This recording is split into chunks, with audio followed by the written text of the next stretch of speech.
Hello everyone, this is HuskyStarcraft here, back with some more StarCraft 2 Heart of the Swarm 1v1 action. You guys know what time it is. Well, it's 1v1 action time. Whatever, you guys are too smart for me. Anyway, spawning down the bottom right side, it is going to be E.G. Suppy and his opponent up in the top left side, having played like 95% of the games in Grandmaster League by himself. It is going to be the notorious Barcode. Now, a lot of you may be wondering, if you're new to StarCraft, what the hell is this guy's name, and why does he play all three races? Well, this is a little something that players do on StarCraft, in that they will make a Smurf account, quote-unquote. I guess we'll call it a Smurf account, and they basically make their name that, so they blend in with all the other ones. So if they're practicing for a tournament, if they're working on a build order, if they just want to ladder in peace, or if they're playing an opponent and they don't want them to know their playstyle going into it. Like if you're Idra and you are matched against someone and they recognize the name, they're going to have a good indication of your playstyle. Same thing with, like, I think the Muslim is a great example. I mean, he tends to play a very macro-oriented style, so if you're going up against him, you kind of may have an advantage for knowing what his strengths and weaknesses are. So I think in a game like StarCraft, it's one of those things where I'm kind of torn on this, and I'm kind of curious as to what your guys' thoughts are. Yeah, you know, number one, as a spectator, it can be kind of annoying to watch a game and not really know who's playing. It could be Barcode versus Barcode for all we know. It could be a silver level player versus bronze. I don't know. Basically, anyone can make this name. But on the flip side, I always try and think of it from the player's perspective. You know, your livelihood is in this game, so you want to do everything you can to get an advantage. And I don't think there's a lot of other games that do this. So I'm trying to think of, like, if a player would ever do this in a first-person shooter, in a MOBA-style game, in a fighting-type game, or anything like that. The thing is, though, is that in my opinion, those games are a lot more Twitch-based, a lot more reaction-based, whereas StarCraft, there is so much relying on the build order, on doing things that your opponent can't really... Let's see, I'm trying to think, because there's so much in the playstyle and all that, so I kind of understand where the players are coming from when they make Barcode accounts, whereas, say if you're playing Counter-Strike, and you see a pro player, and you're like, oh my god, it's my favorite pro player. Well, you already know what he's going to do. He's going to shoot you in the head from across the map, and you're going to die every time. Whereas in StarCraft, there's a lot more to it than just having fast reactions. Your build order is so very important, and really it kind of carries the game. So either way, what are your guys' thoughts on the Barcode accounts, guys? I want to know. I want to know. I don't care if you're in Bronze League or Grandmaster League. I want to hear. I don't even care if you don't own the game. I want to hear it. Give me your thoughts right now. But either way, Barcode, speaking of the devil, is going to be going for a command center first here. He's got his bunker down at the entrance of his base. No big surprise there. At the same time, Suppy right now is going to be working on 2 queens. Now, basically what we're going to be seeing here after these 2 queens spawn is he going to go for another base? He's going to have about 300 middles. Oh, he just spent a bunch more. Or is he going to go for 2 more queens? Looks like number 1. He's got a 3rd queen. And there we go. 4th queen's on the way. That's kind of the best option right now, is either going to be going for a 3rd base or going for the double queens. And you maybe look at this and be like, why would you want 2 queens over a base? Well, keep in mind that creep spread is ridiculously important, especially on a large map like Frost here. As if you do not have good creep spread, you're not going to have much map presence. Roaches, Hydras, really the majority of your army is not going to be mobile enough unless you're just going pure Zergling Mutalisk, which is not recommended. You at least have to mix in some Banelings. Sometimes you want to mix in Ultras and things like that. Either way, the creep spread's important on a large map like this. Honestly, on a smaller map, I would say it's not as important as it is on a map like this, where there's so many different ways that you have to start spreading that creep. And remember, that creep is map hacks. Obviously, it's balanced map hacks, but if you have the entire map covered, just like any other unit or building, you're going to be able to see exactly what's going on. So, double queen there, I think, is a good choice if you have the APM for it. If you're more of a safe player, just go for the early 3rd. But it does look like Suppy's going to be falling up the 3rd. After those double queens, here comes the creep tumors right here. And I want to know, is his creep spread going to be a thing of beauty, or is it going to be mediocre? We'll find out. I know Suppy is one of the best players out there right now as far as foreign Zergs are concerned, but we'll see. We shall see. Starport on the way, Viking in production. Couple of Hellions going to be chilling out over here, and Barcode could be moving out with this. He could also go for a command center if he wants to. Looks at the Overlord right here. He's got to be seeing everything that's going on, though. I think he's even going to be seeing the starport here, and he's got to know that, well, is the Viking going to spawn, though? That's the real question here. We'll see if he spots this or not, because, you know, if you don't see the actual Viking itself spawn, oh my god, the Overlord might actually spot it. The Marines over here giving up completely. 2 shots away from dying, and he did see the Viking, I think, for a split second, if he was paying attention. If not, it doesn't really matter because he still scouted the entire base. The 2 Hellions down here, though, are going to be roasting away the hatchery. Now, I don't know if roasting away is the correct term. It's more just like slightly annoying it because Hellions just do not do that much damage to buildings. Queens are going to be headed this way, but really the Hellions would love to delay the creep tumors if possible, and they are going to be seeing that creep tumor right there. The Queen chilling out there, though, so I think Barcode knows kind of what's going on here. The 2 Queens are going to kind of bully this lane, basically this lane of entrance to the natural, and there's not a whole lot else that these Hellions can do because, again, the Queens are starting to pay off. They're starting to pay dividends. The creep spread is already over here, so if the Hellions try and sneak into the natural, then they're going to be in a lot of trouble. If they try and go down to that third base, they're going to be in a lot of trouble as well. So great play here by Suppy so far. I do like this Viking, though. He's on the hunt for Overlords. Not sure if he's going to be finding too many or not. Looks like he might be able to spot these 2. Does get the 1 here, and that's going to be several kills for that Viking, especially if he spots the right side. Keep in mind the Vikings do additional armor versus or additional damage versus armored units. They don't give you armor. They do additional damage to armor.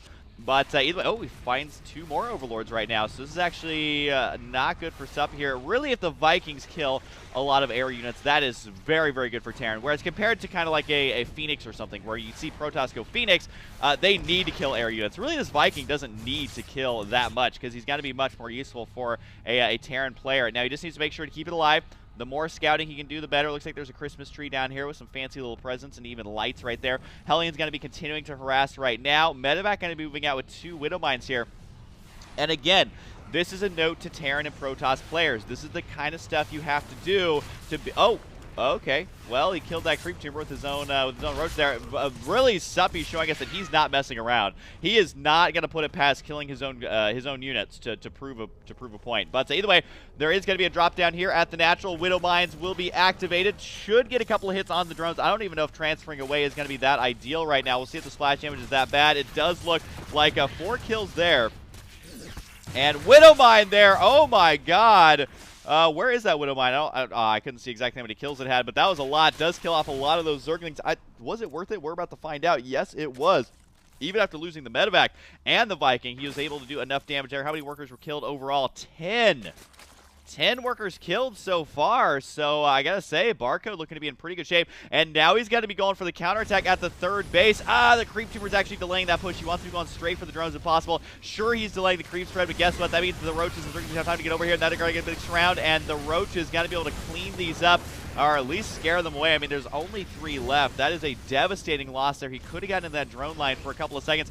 If nothing else, though, he is delaying the creep spread at 1 angle, which, again, creep spread is vitally important, especially as a Terran player. You try and find ways around it, but eventually you're just going to have to start pushing that creep back. That is all there is to it. I do like the Hellion's kind of chilling right here. That is a no man's land. If you were Zerglings, you do not want to be running around that way. But it does look like 2 SCVs going to be going in here. I assume this is intentional to start trying to scout around.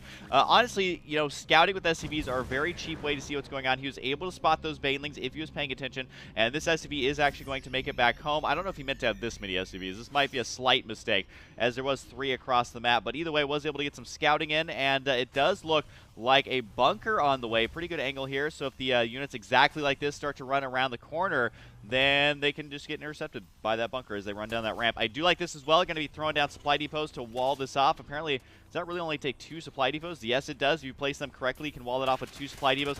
Suppy, is he killing another creep tumor? He's not messing around, man. He will kill off all y'all's creep tumors.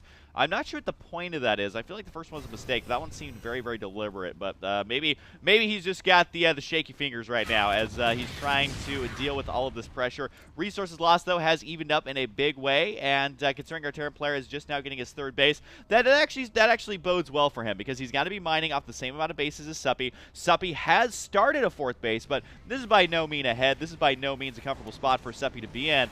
Viking right now continuing to hunt these Overlords here, getting more and more map vision in the Terran's favor, which is always a struggle. Super, super important as, looks like the Viking there is going to be spotting these mutas and not able to do all that much, other than by a little bit of time there. But either way, not a lot of map vision for Suppy. If we go to Suppy's map vision here, you can see that there's really not all that much here. Sure, you can see this possible 4th base right there, but at the same time, he's going to have to deal with this push coming out. Now, At the same time, though, it looks like Barcode, even though he has a supply advantage, he's going to have to worry about a massive counterattack, which is exactly what's gearing up over here.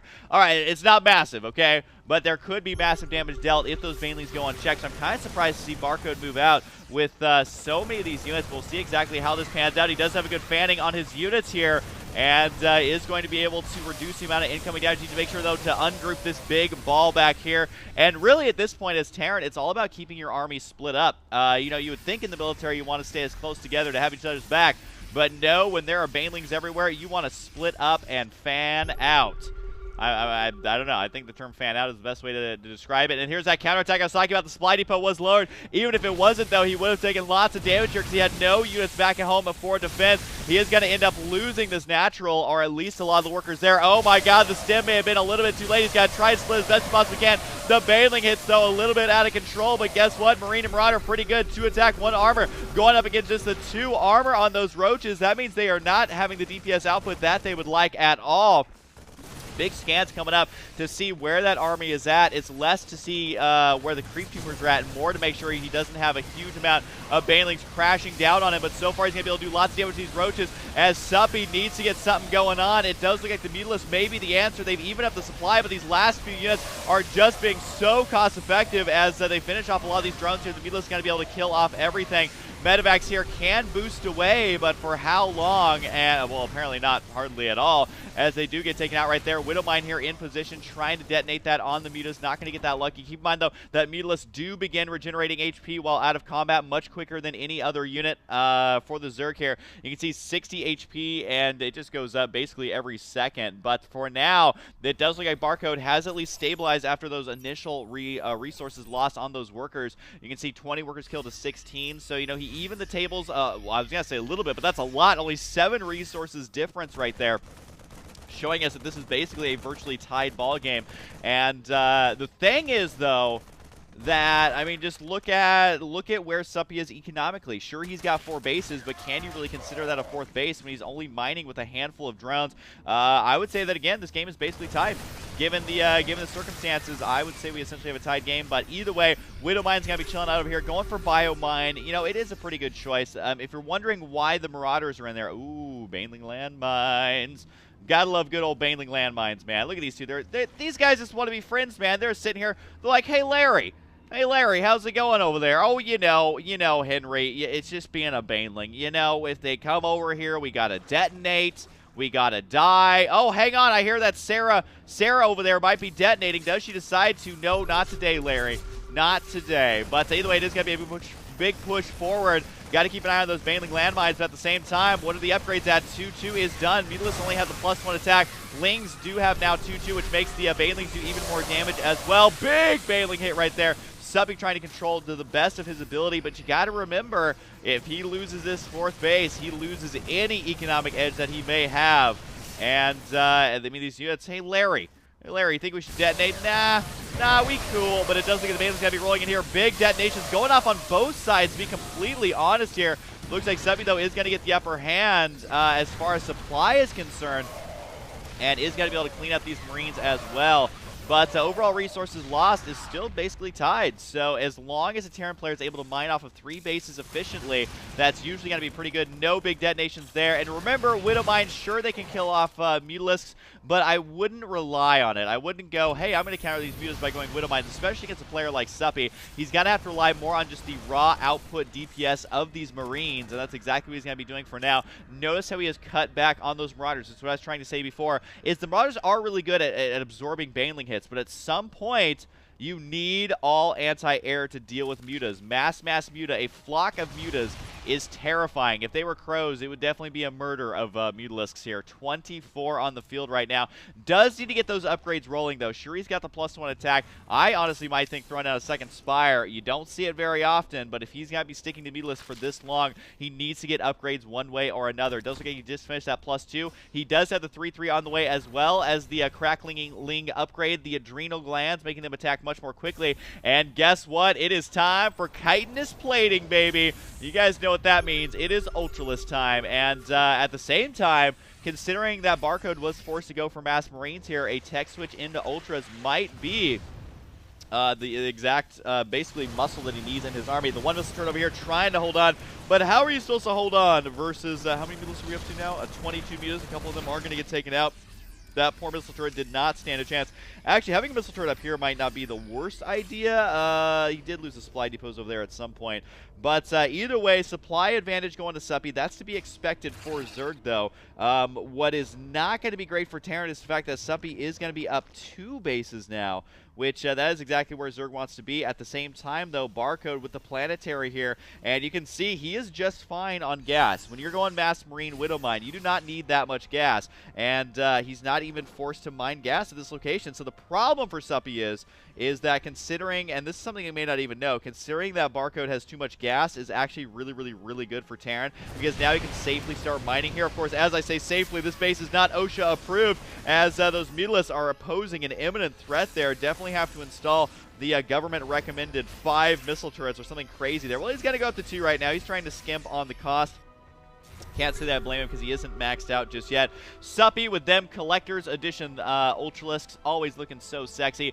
For the record, this does not make the Ultras any better. They just look a little bit fancier. They glow. They have glowy Kaiser blades there. They just want to give big old hugs. But at the same time, a huge attack going to be taking place over here.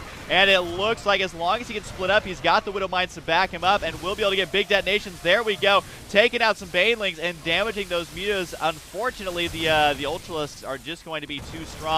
As Suppy does push forward right now, he's looking to be in great shape. Although the Ultra's getting a little bit out-kited, as is to be expected. Decides not even to micro those units. That Ultra literally got split in half here. Suppy is going to be in a full-on retreat with his mutas for now. I don't think he can save this base. That Queen sure as hell tried, though. And it does look like one hatchery is going to go down. Now, I got to say that multitasking is going to be a necessity right now for Barcode. That's actually exactly what he's doing here, as he is going to be dropping down at technically the 5th base right now, but he killed off the 6th already. But either way, got to go ahead and drop this base. He does get the hatchery. Might get the Infestor. Decides to go ahead and cut his losses there and just get out. And it wasn't even really losses. I don't think he lost anything. He just wants to make sure not to get too greedy. But I gotta say, man, Barcode finding himself in a pretty good spot in this game. He's got nice splits. Overall, his APM is enough to keep up with Suppy, at least in the splitting front, which is kind of the most important part. I would say splitting and drops is most important versus Zerg. It's one of those things where it's like, well, how are you supposed to drop versus that many mutalisks? Oh, that's unfortunate. That is Cloudy with a chance of death. And unfortunately, the Cloud is mutalisks. But either way, just gotta say, Suppy trying to hang on, trying to make sure he doesn't lose too many bases. He did end up losing those 2, but oh god, this Marine, he has a death wish, man. He's like, I'm gonna kill all you larva, and really the creep is just gonna kill them much quickly, much quicklier. Is the word I'm going to use here. I guess he should have installed all 5 missile turrets. Now he's going to be paying the price here, as this base is once again susceptible to attack. Widowmine there, nice shot. And you may be saying, well, he only killed 1 Mutalisk without Widowmine. Wasn't that good of a shot? I gotta say, since they don't kill Mutalisk in 1 shot anyway, actually killing them as opposed to just doing lots of splash damage is going to be kind of the way to go. But either way, it does look like, actually he doesn't have the armor upgrades on those, so I guess he's going to be losing them in 1 shot. Just has to be absolutely careful there. And it looks like the Marine's going to be pushing this back here, and still no armor upgrades on these Mutalisks. Keep in mind that they do spawn with 0, and I guess just the 125 is going to be enough, and plus 35 versus shields. Probably not going to be that useful in this game. But either way, Marauder's going to be able to kill off this base right now. I got to say, he's pulling Suppy every which way. Why is this whole army down there? It is not in a position to be able to deal with any sort of drop or harassment on the right side. Suppy's army is still looking quite terrifying. Sure, he's behind in supply, but that's just a couple of fungals away from being able to get back in this game. Lyot going to be hanging out over here. You got to be careful, buddy. I don't know this is the side of town that you want to be in, especially with so many Banelings detonating every which way. We do have Corruptors on the way. I gotta say, I really like the way that Suppy is playing this out. I mean, look at the units tab. 43 Zerglings, 12 Mutalisks, 19 Banelings, 5 Ultras, 9 Infestors. He has additional Queens as well, which are following the army around. And on top of that, he's now working on Corruptors. Very easily could switch back into Broodlords. How often do you actually see a Zerg player get this diverse of a unit composition? Very, very rarely. Only thing we need to see, man, is some Hydras and some Swarm Hosts. But for now, it does... Oh, that stem. That was unnecessary. Unfortunately for him, that's going to eat up a lot of the energy on those medevacs. Sure, he used it to get away, but if he would have known that Suppy was not going to engage there, he would have loved not to stem if he can help it. That is one thing in these situations you got to be careful with, is don't get stem happy. Sure, you need a stem when the big engagement happens. Oh, dear. Oh, wow. Actually, that could have been way worse. He did split up a lot of them, and some of those Earthlings will survive. Not for long. They will get taken out. Some of them are going to go ahead and go for the counterattack over here. Really, at this point, this is kind of like two castles that are built awkwardly close, just throwing, like, or shooting bows and arrows at each other. There's not a whole lot of damage that's going to be dealt to the bases directly with these counterattacks, but you just got to kind of figure it out. You know, freeing up supply for more Broodlords, probably a pretty good choice. The fact that Suppy has so many different units here, I mean, how do you micro this? How do you micro the Banelings to detonate well? How do you micro the Mutalisks to get the nice splits or the flank attacks and intercepting the medevacs? How do you get the Infestors to throw the Fungals? And how do you prevent the Ultralisks from bumping into each other? And how do you protect the Broodlords? And just thinking about it is taking too much APM, let alone actually proving that this unit composition is going to be an ideal one.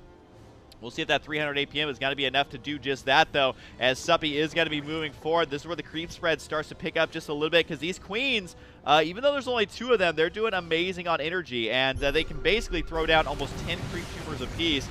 Just doing basic math there, even though it's not accurate. So that just shows you, though, once the creep spray gets a little bit too close, you better watch out. You better not shout. Actually, you probably do want to shout, because you're going to have to deal with that creep, or you are going to be crying yourself to sleep. But either way, it does look like Barcode going to be moving forward now. His 3-3 being done for quite some time, going for yet another major base right now. The Planetary over here unable to shoot up. The technology just isn't there yet. The Marines right now, big stems, but really using all that just to kill drones and spines, which at this point, drones are not the most important unit on the map, although really low worker counts here for both players, so they are going to start mattering pretty soon. Big drop inside the main base only kills off a Vespene Geyser that has no Vespene gas, and remember that this is not Brood War. Depleted Geysers do absolutely nothing for you.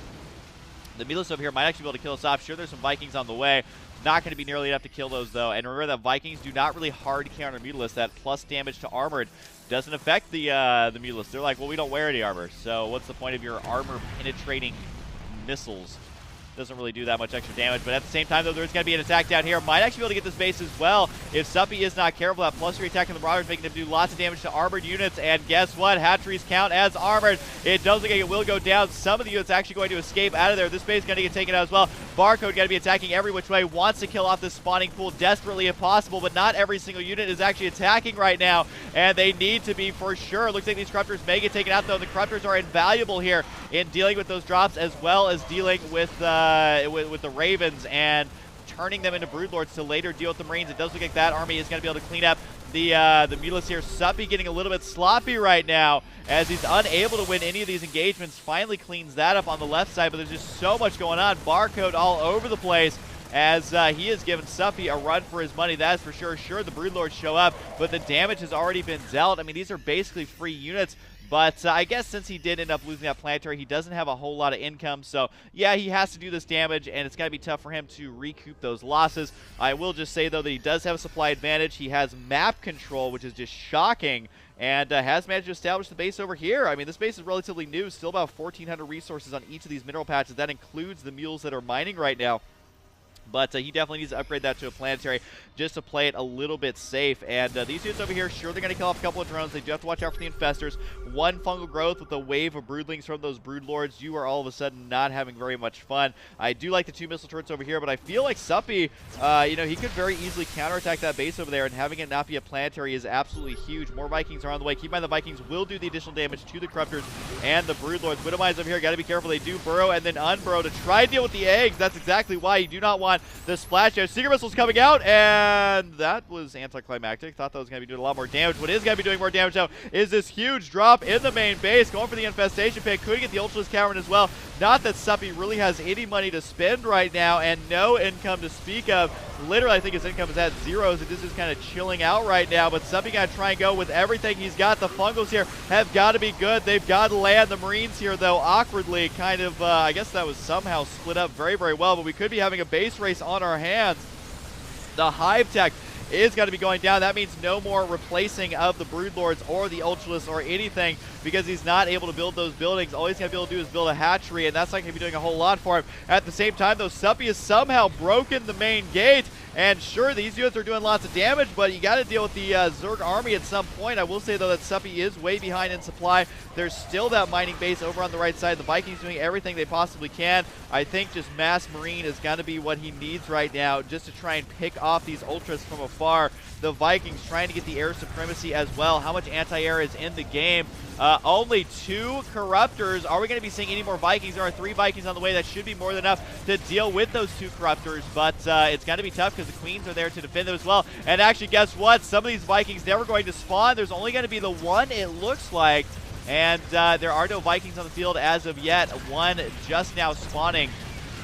But Suppy doing everything he can to try and turn this base race into something that he can make into a victory. He has slowly caught up in supply. Resources lost don't even matter at this point because it's all down to the army supply, 58 to 71. That is an army supply advantage for Terran. And guess what? He's going to be killing off all income right now. And with the 3 Vikings on the way, if he can group these units together, which is exactly what he's going to be doing, he might be able to clean this out. SCVs are mixed in. Keep in mind, there is still that mining base in the top right side. Not that's going to be doing a whole lot for him. But no, the Vikings unable to spawn. They get taken out too quickly. 3 Vikings on the field. Can he kill these Corruptors? It is of the utmost importance that he does.